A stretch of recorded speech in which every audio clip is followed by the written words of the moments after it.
Okay, I think we can start now. Okay.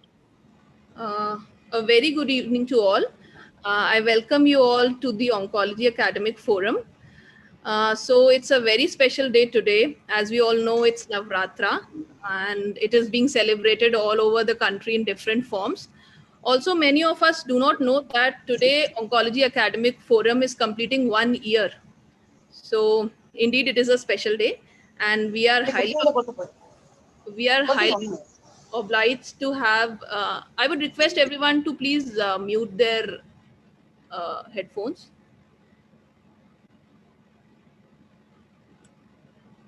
Uh, okay. So, as I said, that Oncology Academic Forum has completed 1 year today. So, it's a very special day. And today we are obliged to have with us Dr. Nandini Hazarika. She is working at Madhukar Rainbow Children's Hospital, New Delhi, as the lead pediatric oncologist. Welcome, ma'am, to the Oncology Academic Forum. Thank you. I hope, ma'am, I'm clear to you. My voice is Yes, yes, audible. yes. Yes, thank you, ma'am, for being a part of this forum. And so now, without further ado, I would request madam to take over. And I would request the viewers to post their questions in the chat session. And we can have a discussion later on after the seminar is over. Over to you, ma'am. Thank you. Thank you, Vartika. So congratulations to Oncology Academic Forum for completing 1 year. So my topic is management of neuroblastoma. And mostly I will focus on like initial workup, the staging and the risk stratification and then treatment part of course. So neuroblastoma, it is the most common extracranial solid tumor in children because the commonest solid tumor being the brain tumor. But if you talk of abdominal mass, it is the most common solid tumor in children. It accounts for almost 8 to 10% of all childhood cancers. So it is an embryonic tumor originating from the neural crest tissues of the peripheral sympathetic nervous system.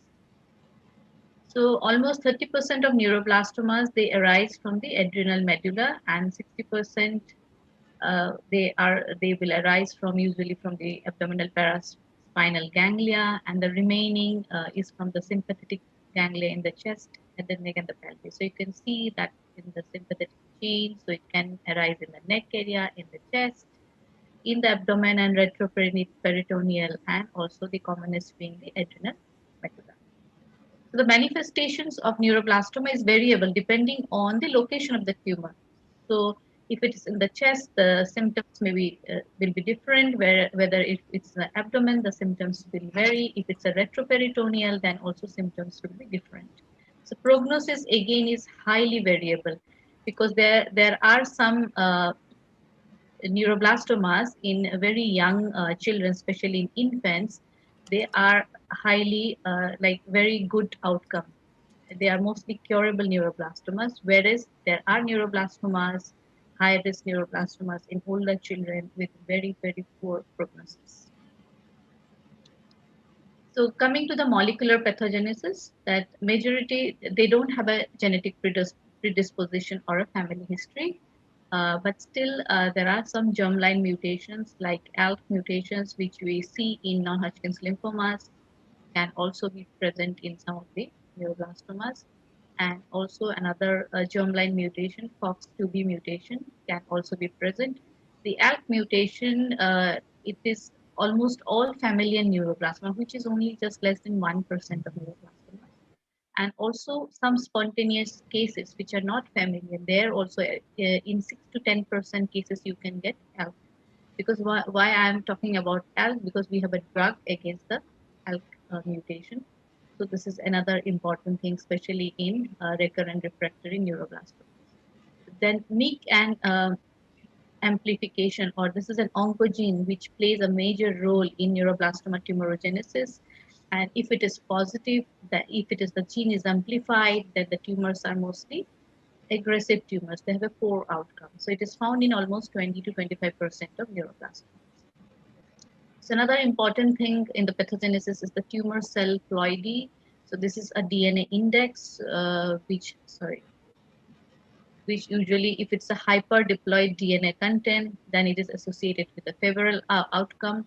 And this is mostly important in infants or below 18 months of age, but it will lose its significance above 18 months, because by the time there will be either a loss or gain of a chromosome. So these are some of the chromosomal abnormalities which you can detect in neuroblastomas.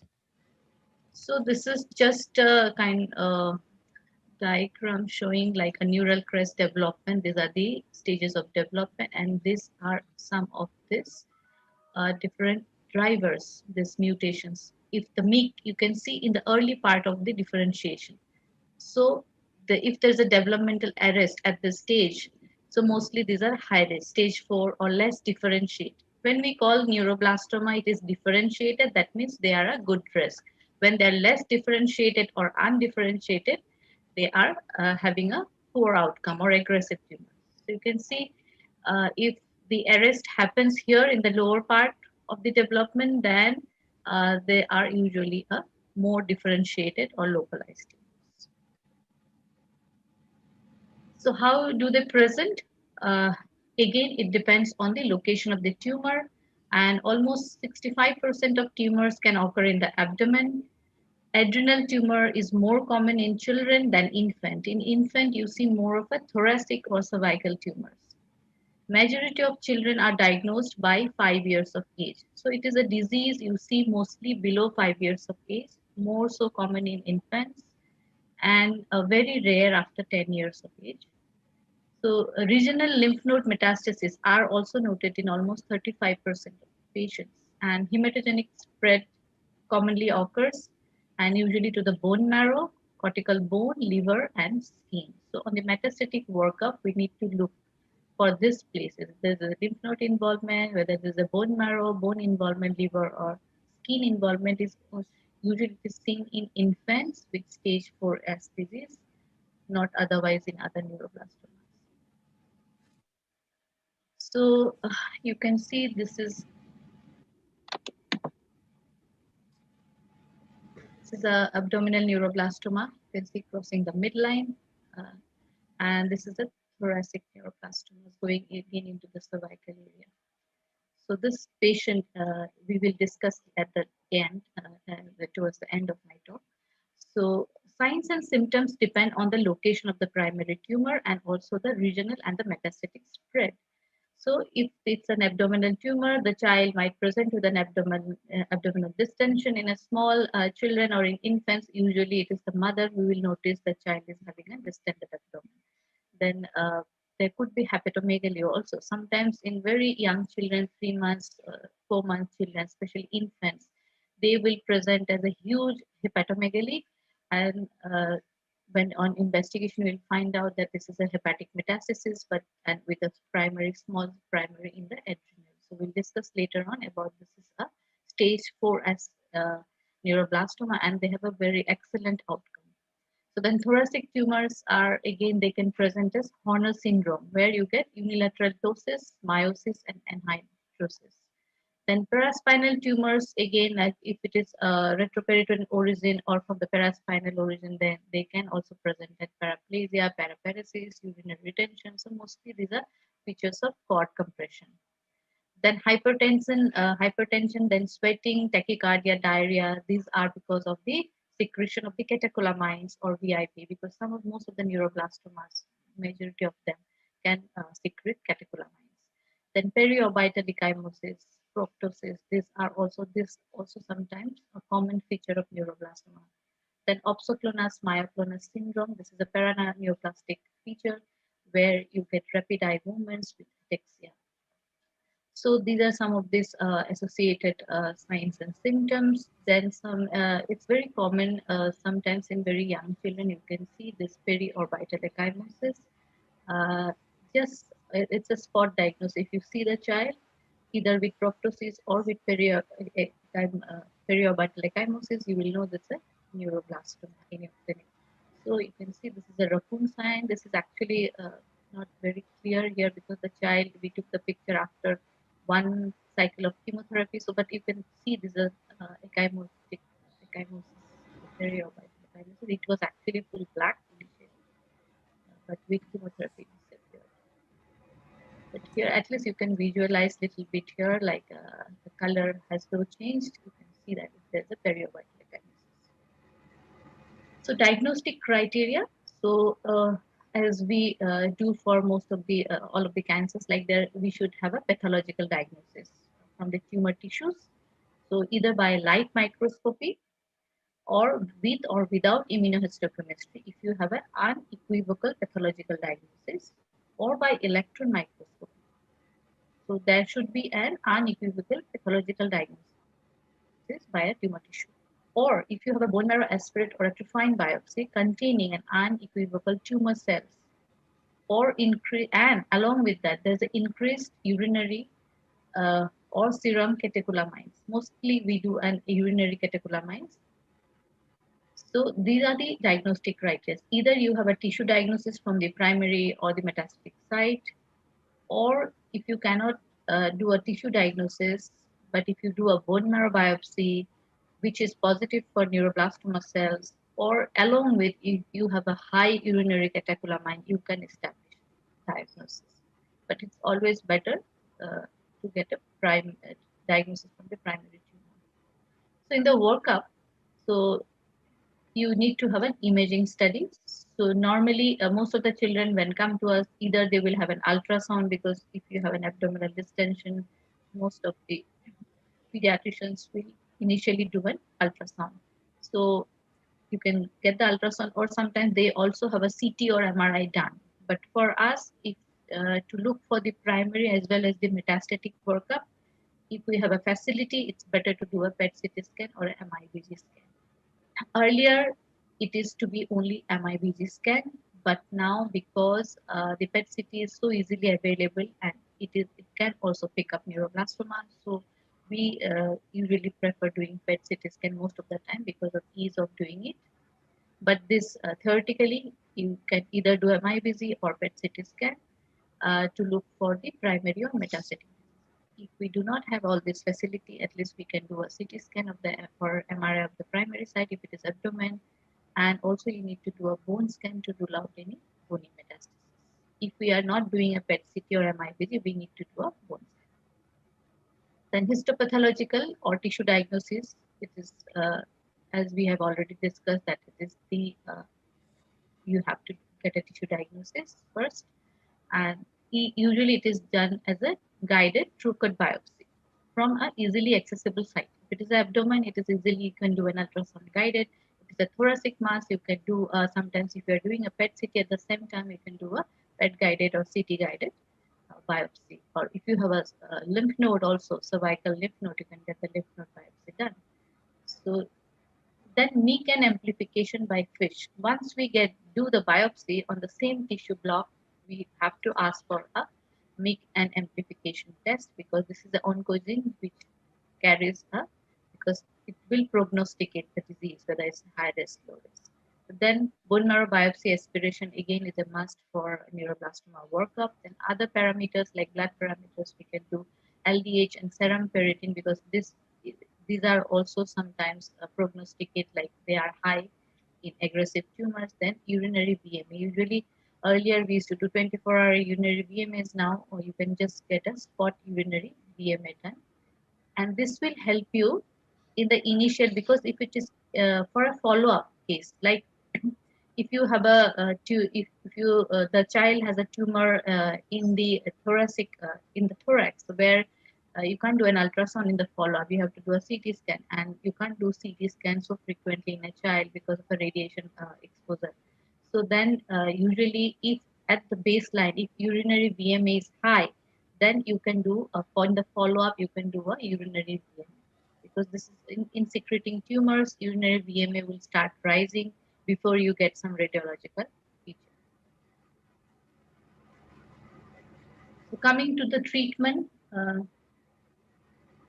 so treatment is based on restratification. So for most of the pediatric cancers nowadays, it is restratified. Once you diagnose the case, you have to restratify based on different parameters, whether it's a low risk, intermediate risk, or high risk. Even for all cancer types, even for leukemia, most of the lymphomas, and most of the solid tumors we nowadays restratify. So neuroblastoma restratification also evolved over a period of time. So I will discuss about the restratification uh, in my next few slides. So the chemotherapy is usually, the treatment is usually chemotherapy and surgery. Radiation is only for high risk cases, reserved for high risk cases. Uh, Usually it is always an induction chemotherapy you have to start, and then followed by surgery. So, and more emphasis is in the disease biology, as we have already I have discussed about the molecular pathogenesis, then the association of MECAN amplification in the tumors. So, disease biology is very important, and this already I have discussed about MECAN amplification, which carries a poor prognosis. So, in the risk stratification, these are the four things which are most important. One is your age of the patient, stage of the disease, histological features, whether it is a favorable histology or unfavorable histology, and biological factors like MECAN amplifications. So these four things are important in the risk stratification. So, so this will contribute to the pre-surgical and pre-treatment risk stratification. Sorry, ma'am. Yeah, I wanted to ask, biological factors, as you said, MIC and N has to be done in all the patients, yes, irrespectively. yes, yes, yes. This is a must for all neuroblastoma work. So, in the workup, what I have written, no, just whatever is the necessity, like an imaging study, histopathological diagnosis, MECAN amplification by FISH, which should be done for all cases, bone marrow biopsy. A very small children below 6 months, you can't do a biopsy, then you have to do just the aspiration, but otherwise you should do a biopsy. Ideally, it should be from the both sides, if not possible, at least for one side. And this LDH serum ferritin you can do, you can avoid, it's not a hard and fast, but if it's possible, you do. And spot urinary VMA. So this thing should be done as a work. So in the re-stratification, the four things you remember, one is the age of the patient, stage of the disease, histological features, and MECAN amplifications. There are other things which are evolving, I'll tell you, but these are the main basic things which we need for a re-stratification. So this is how the restratification has evolved. So initially it was an Ivan staging system in 71, then Shimada staging system around 94 when they identified there's a MYC amplification oncogene and also the hyperploidy, DNA ploidy as a prognostic factor. Then which was also actually in the biologic factors, the hyperploidy also comes in. The development of this international neuroblastoma, the staging system criteria, which came in 1986. Then it was found that there is this chromosome 17q gain, which associated with poor prognosis. Then development of international neuroblastoma pathology classification, and then the latest is the international neuroblastoma risk group, which has gone into a international neuroblastoma risk group staging system. So this is the latest staging system, which is still evolving since 2005. So we are mostly used to this INRG and INSS, but now we are also getting used to this INRG staging system. So this is the international neuroblastoma staging system, the initial staging system. So according to this, there are four stages and there is a stage 4S. So stage 1 is a localized tumor with a complete gross resections where you don't have any microscopic residual disease. So stage 2, A and B. A is your localized disease with incomplete gross resection. So you have some microscopic disease, but lymph nodes are not involved. In stage 2B, the tumor can may be a gross complete resection or microscopic disease, but there may be a lymph node positive. So there has to be a lymph node positive in stage 2B. 3 is unresectable, almost crossing the midline. 4 is with distant metastasis like bone marrow, liver. So these are the distant metastases except for stage 4S. So what is difference about the 4 and 4S? 4S. Now this terminology has totally changed, but I'm just telling you because these are also important to know. Sorry. The 4S is in infants. Earlier it was up to 12 months of age. Now this has gone up to 18 months of age. So if you have a child, uh, in a 4S will be an infant with a very small localized tumor, which will be a stage 1 or 2 AV, stage 1 or 2. But there is a dissemination either to the liver, skin, or bone marrow, not to the bone. Bone is always a very poor prognosis. If it is to the bone marrow, liver, and skin with a small primary in an infant, this will be a stage 4S, which carries an excellent outcome in spite of a metastatic disease. So most of the time, they do not require any treatment, just you can follow up. But if the child with a huge liver, there is a the child will have problems with vomiting, discomfort. In that case, we just give 2 to 4 cycles of chemotherapy, and that will complete the treatment. They have an excellent outcome. Even recently, we treated a 3-month-old child, which is a huge liver. So the primary was very small. It was a huge liver, and with 4 cycles of chemotherapy, this regressed. The tumor has completely gone. So this is called as MS. So I will come to the latest terminology. So this was a localized tumor with complete resections with microscopic disease and lymph node positivity. Stage 3 is unresectable. Stage 4 is with dissemination, and 4S is a different entity.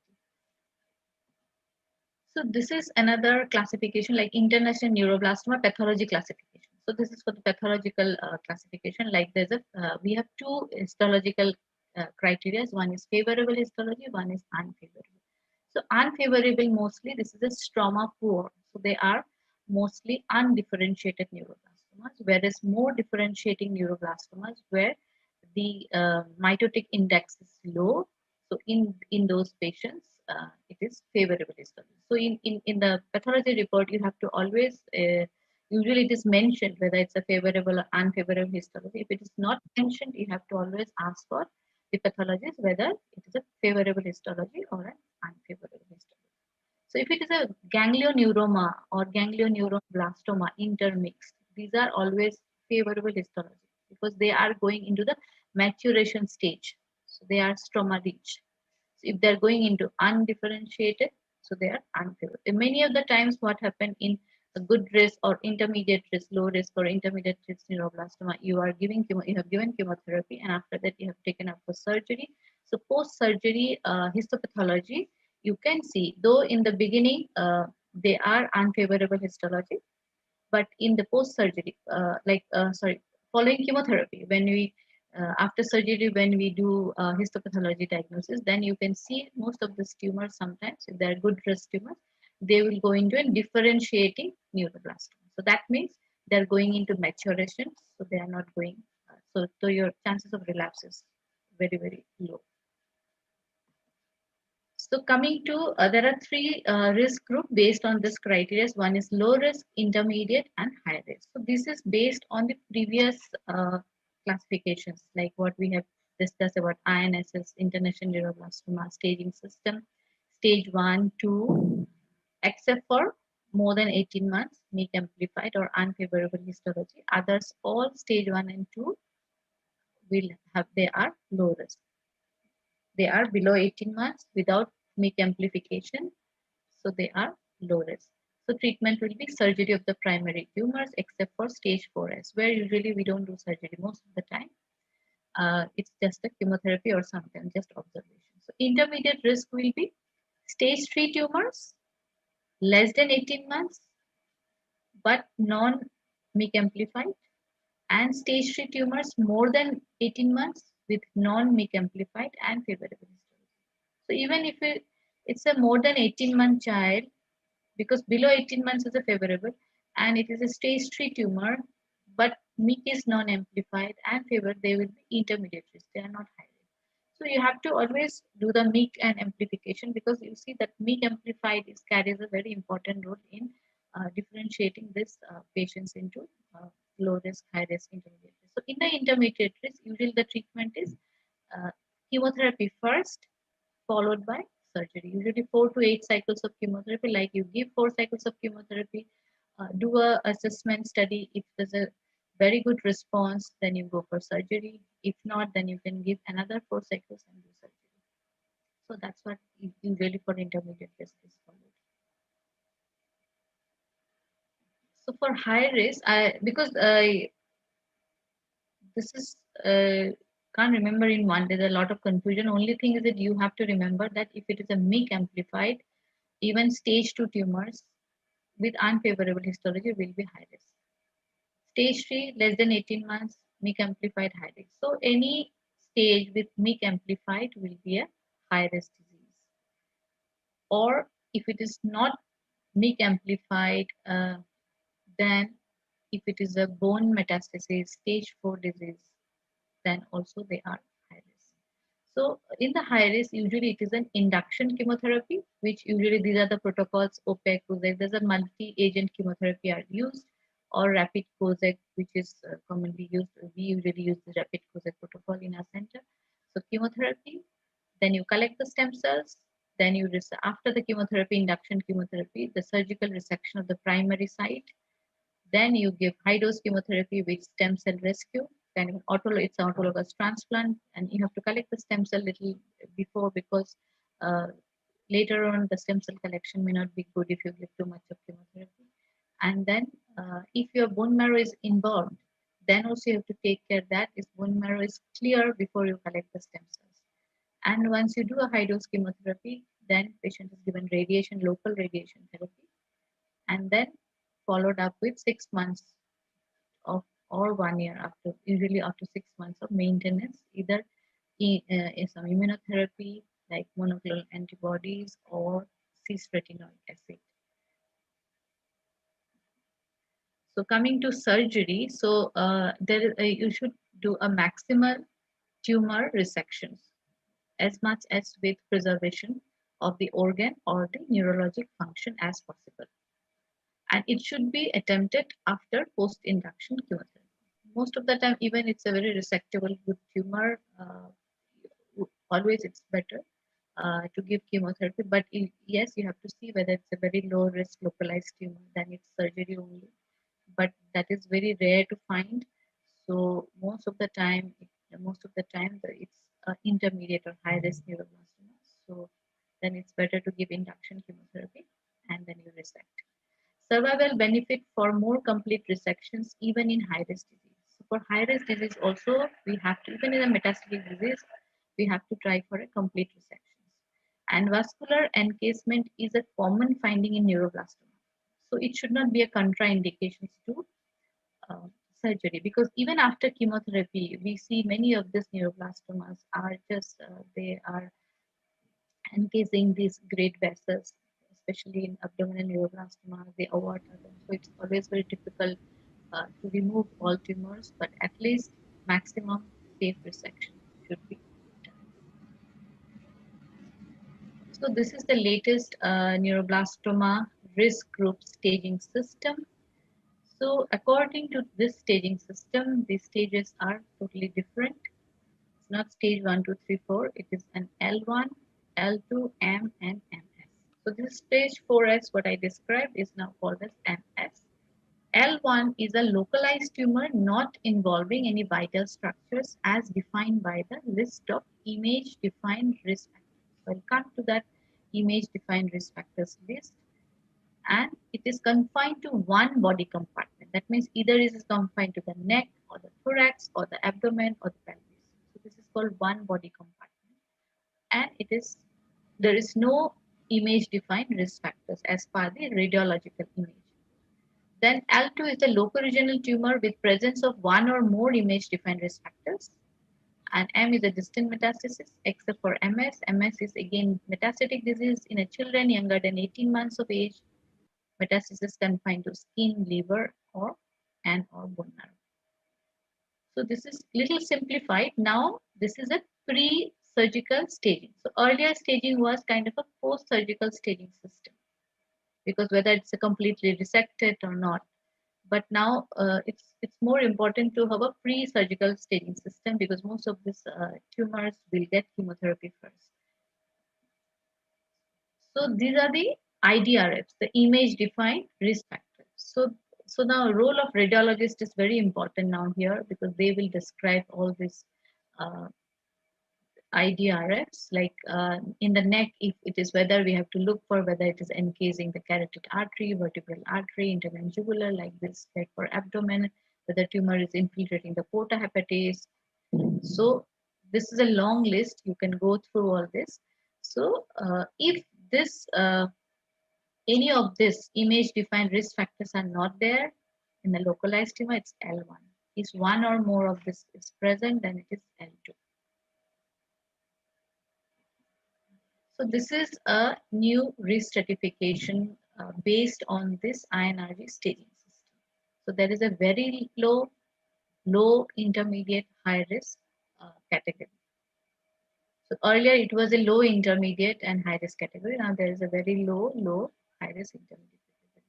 So now people are looking at for very low or like even in a low risk. Sometimes if we can avoid, most of the time we don't give chemo, but if it is required, we can avoid with intensive chemotherapies. So you can see L1 and L2, it is mostly these maturing neuroblastomas or ganglioneuroblastomas. Okay, and L2 you can see below 18 months, any histology category, and there is no MIC is not applicable here because the, below 18 months. So it is low if this chromosomal aberrations is now included. 11q aberrations is included here, so it is present, so it is an intermediate. So these are the factors. So ultimately this is the age, then again histology type, whether it's a differentiating neuroblastoma, whether MIC or this 11q chromosomal change.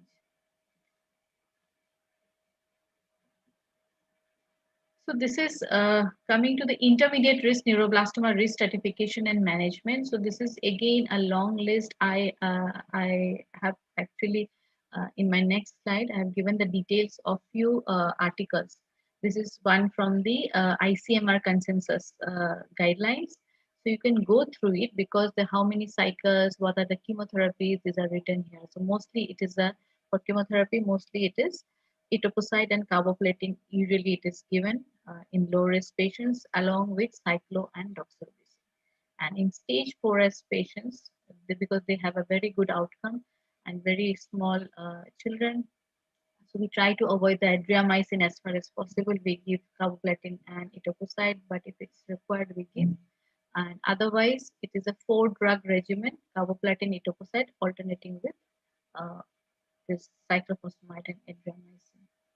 And sometimes vincristine also added. So intermediate group is the very important and also the high risk. So this is, you can see these are the 4 important articles. So this is management of neuroblastoma, the ICMR consensus guidelines on the Indian perspective. So this slide was from this article. So you can actually go through. This is another clinical practice guidelines for International Society of Pediatric Oncology for the developing countries. So adapted risk stratification and treatment guideline for low and middle income settings. So this is another important, that International Neuroblastoma Risk Group Task Force report. This is in JCO, and this is a high risk neuroblastoma treatment. Very good article. So you can go through all this if you're interested. So coming to, and just I want to highlight that for advanced neuroblastoma, for high risk neuroblastoma, though I have written that we do, there is a scope of like transplant also, you do induction chemotherapy, you give consolidate the patients with high dose chemotherapy, radiation, immunotherapy, so many things we do, but the outcome is very poor even after doing all this. Just around maybe 30 to 40% children can survive with this. So there are a lot of things going on. There are a lot of new trials going on for high risk neuroblastoma. So difficult patients to manage.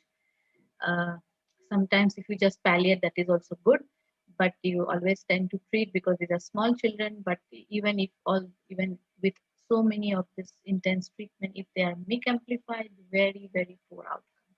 So that we need to keep in mind. Uh, if you do not have that much of resource, then it's better to give some palliative treatment for high risk neuroblastoma. But for low risk and intermediate, yes, they can have excellent outcomes, so we treat them appropriately. So these are the articles. You just can go through it. So this is, I'll just present a case. There's two cases here. One is a 9 months old female who presented with, so this is an infant who presented with a swelling in the right side of the neck, and there's a swelling of the right hand. So the child was not able to use the right hand for 2 months, which was noticed by the mother. Then she noticed that the hand is a little bit swollen and then swelling in the right side of the neck. So on examination, child was irritable, afebrile, there was a right eye mild ptosis, and there was a right supraclavicular lymphadenopathy, there was mild hepatomegaly. So on the initially there was a CT scan done because sorry, an MRI was done, so I didn't have those images. But this is a PET CT was done because there was a, if you have a mass in the scan, earlier scan, and you can see that there's an, this is a mass here in the mediastinum going into the cervical area, and this is a FDG EBIT mass. So it was actually a brachial plexus, compressing the brachial plexus. So therefore, she was not able to move the right hand. So you can see this huge mass. So this is a thoracic, including the cervical area neuroblastoma. Okay, so most likely originating from the cervical in the area. So the in the chest texture, there's a superior mediastinal widening. In the neck, aphanasy of the neck node was initially done, which showed there's a malignant round cell tumor. So most of the neuroblastomas will show in the microscope as round cell tumors. So further workup was done. The biopsy of the right supraclavicular node was done, and which showed a poorly differentiated neuroblastoma. And once we got this diagnosis, a PET CT was done. You can see it's involving the right side of the neck, extending to the superior and medial mediastinum. So compressing the larynx, trachea, and also narrowing of the lumen. So LDH was not very high. MIC and MIC amplification was not amplified, and urinary VMA was raised. So the child actually had an excellent outcome. So bone marrow biopsy was also done, not involved. So this is a stage 3 neuroblastoma because it was not operable at this stage. So it's a stage 3 neuroblastoma, and there was no metastatic disease and intermediate risk because it's stage 3 with MIC non-amplified. So it's because it was an almost, I think we have treated almost 7-8 years back. So that time we were using the previous staging stratifications. So neoadjuvant chemotherapy followed by surgery was done, and then again we gave I think 2 cycles of adjuvant chemotherapy. So this is another child, 4 years old female, presented with weakness, progressive pallor, and scalp swelling and cervical nerves. So on the blood count, complete blood count, you can see there's anemia and mild thrombocytopenia. So if you see there's a pallor, cervical nodes, and scalp swelling, anemia, thrombocytopenia. So initially we thought, because there's a thrombocytopenia anemia, we thought maybe it is an acute leukemia or it is a histiocytosis. Because in the histiocytosis, we sometimes, most of them, we get scalp swellings. Further, like but then non-Hodgkin's lymphoma neuroblastoma was on towards the not in the first differential diagnosis. We kept it like maybe the third or fourth differential diagnosis was the neuroblastoma. So in the further workup, the LDH was very high, more than 2,000. So because of thrombocytopenia anemia, we did a bone marrow biopsy and smear first. The bone marrow smear shows smears were normal, but the imprint, without the imprint from the biopsy, that shows that round cell infiltration. Marrow was infiltrated with round cells, so that brought us to the that it could be neuroblastoma. Then we got a biopsy from the scalp swelling. Yes, it was a neuroblastoma, and then we went back because. Initially, we did the PET CT, but in the PET CT also, initially this adrenal mass was not picked up. It was there, but it was not mentioned because it was very small. So when we got this bone marrow diagnosis around blue cell infiltration, we went back, discussed with our nuclear medicine people because there's a huge scalp swelling. So we were thinking about this. Then we looked properly and we can see there's a small, this is FDZ, small adrenal mass. So the mass was very small, primary, but the metastatic disease. This is a metastatic disease, but it's a huge metastasis, but the primary was too small. So it can present in a different way also sometimes. Like this is a bony metastasis with neuroblastoma. There is bone marrow involvement also. So this is a 4-year-old child with bone marrow, bone metastasis. So this is a high risk neuroblastoma. So this child, I did not mention here about the MECAN amplification, which was also positive. So to conclude, the basic investigations need to be done for risk stratifications will include a CT scan or an MRI, or you have the facility for PET-CT and MIBG, yes, then biopsy, bone marrow biopsy, serum LDH, serum ferritin, urinary VMA, and MECAN amplification by FISH. So treatment as per risk stratification group, commonly used protocols for intermediate risk group includes the 4 drugs combinations like carboplatin, etoposide, doxorubicin, and cyclophosphamide.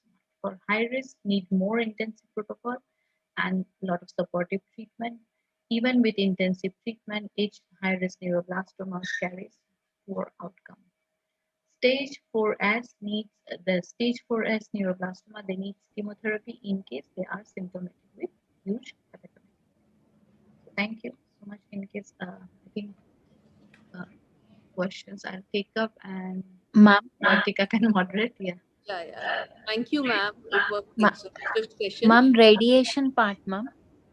Yeah, yeah. For radiation, I have said in one slide, it's only limited to the high risk neuroblastoma. Go back, not for low risk or intermediate or for palliations. If you're not doing anything, you can radiate. Otherwise, there is not much of role for radiation. So, ma'am, a very basic question I would like to ask, which we are commonly asked in the Vivas. Yeah. Uh, Clinically, how to differentiate between WILMS and neuroblastoma? Clinically, see you. One is the abdominal examination because most of the time you get a hepatomegaly also in neuroblastomas, wherein Wilson you won't get. Okay, and you can palpate like for a renal mass, it will be a little different, and neuroblastomas may be mostly retroperitoneal, but sometimes it's very difficult clinically because it's a huge mass most of the time, so you cannot differentiate most of the time. And also you need to look up for other clinical symptoms like I have already mentioned about. One is you can say that hepatomegaly is more common. Then there could be this periorbital ecchymosis, proptosis, any bony swelling anywhere in the body, any lymph nodes. So these are these are common in neuroblastoma. So we can look for other symptoms associated. Sure, ma'am. And, ma'am, how do we decide whether we have both the facilities available, MIBG as well as a PET-CT? So, what do we prefer? See, MIBG, it is preferred because only thing is that to get the MIBG done and to it has to be planned and it's a long 2-3 days you will require for that. But PET CT is quick. So nowadays we mostly do PET CTs. And if it is a bony disease, you are suspecting a bone or bone marrow involvement, PET CT is better. If it's a liver involvement, MIBG is better. Actually, both are equally good. It's just ease of doing it. And sometimes if you are sure of more of bone and bone marrow involvement, then do a PET CT. Sure, ma'am. And, ma'am, any role of IHC markers in neuroblastoma? Yeah, yeah. I think though without IHC, the pathologist can tell you it's a neuroblastoma or not. But nowadays it's a norm to do IHC, so usually it is done. Okay. Okay. What are the commonly done IHC So nowadays? they will rule out other round cell tumors.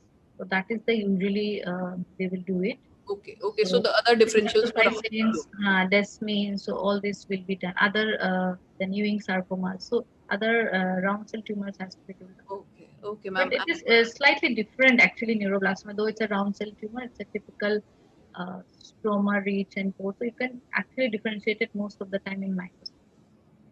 But just to rule out the other things, they will do a Okay. IST. Okay, ma'am. So we have a question in the audience from Priyanka, Dr. Priyanka. She Mhm. wants to ask that in Wilms tumor, the diagnosis is post-surgical histopathology. Is this the same in neuroblastoma, or do we have See, to do? neuroblastoma, that's why I have told you the earlier this classification, this was a post-treatment, post-surgery. Okay, uh, this was INSS tumor staging. Yeah. Okay, localized tumor with complete resection with microscopic disease. So this was a post-surgery. Huh. But nowadays, this because most of these tumors we give chemotherapy, no? So we need a staging, pre-surgery staging. So this INRG staging is pre-surgery staging. Okay. So you have a localized tumor with the not involving the vital structures. So it depends on the image whether the vital structures are involved or not. So there are image defined risk factors. So there's a list of image defined risk factors that the radiologist will tell you. So based on the radiological picture, there is a there's a risk staging system. So nowadays it is pre-surgery in neuroblastoma. We can still do a post-surgery staging system. That old system still holds good, but the things are now evolving. Sure, ma'am. Sure. And one more thing I would like to ask, ma'am, what is the role of VMA in diagnosis and in prognosis as a prognostic marker? Not much role in prognosis as a prognostic marker, but yes, diagnosis. If you do not have a like, I have given you two diagnostic criteria. One is if you have a tissue diagnosis, okay, unequivocal tissue diagnosis. So that is if you have, then if you are not doing a VMA, your diagnosis is correct. Okay. But if you do not have a tissue diagnosis, you are just doing a bone marrow biopsy and confirming neuroblastoma, then you should have a urinary catecholamines as well. But it has to be done not as a diagnostic criteria, it is a supporting diagnostic criteria, not as a Right. major diagnostic criteria, but it will help you in follow up because it's a Right. simple test. If it is raised in the beginning, in the follow up, you do it every 3 months. So before you get a radiological picture recurrence, your catecholamines will rise. So kind of a tumor marker for follow up. Sure, ma'am. Sure. And bone marrow is also a supportive diagnosis. No, it is not a It's a compulsory. supportive diagnosis, but if you're not doing a tissue diagnosis and if you're just doing a bone marrow diagnosis for some reason you are not able to do a tissue diagnosis, do a bone marrow biopsy. If it is positive, then also it's a diagnostic criteria. So there are two diagnostic criteria you can see. One is bone marrow biopsy, also is a diagnostic criteria. But along with that, you have to prove a high catecholamine. Sure, ma'am. Sure. But catecholamines may not be high in non-secretory neuroplasm. So that is also one. Sure, ma'am. So I don't think so. We have any more questions from the audience. So I hope it's clear. Thank you so much, ma'am, for. You can Yes, ma'am. It share was very the clear. It was. slides and then you can go through all these staging systems. And I have given this four articles so you can go through this. So it will be more, you can, any doubt you can clear. Sure, ma'am. Sure. And okay, thank you, ma'am. Thank you for enlightening us. Definitely was a very enriching session. Looking Thank you. forward to hear from you again with more information on pediatric oncology. Yes, Thank sure. you. I'll be happy to do it again and let me know means where I have to focus. That way I will or We anything. have residents from radiation oncology, medical oncology, as well as surgical oncology. So uh, it's Prefer. better to go for an overview of all the treatment So modalities. mostly you will go for a solid tumor only, है ना?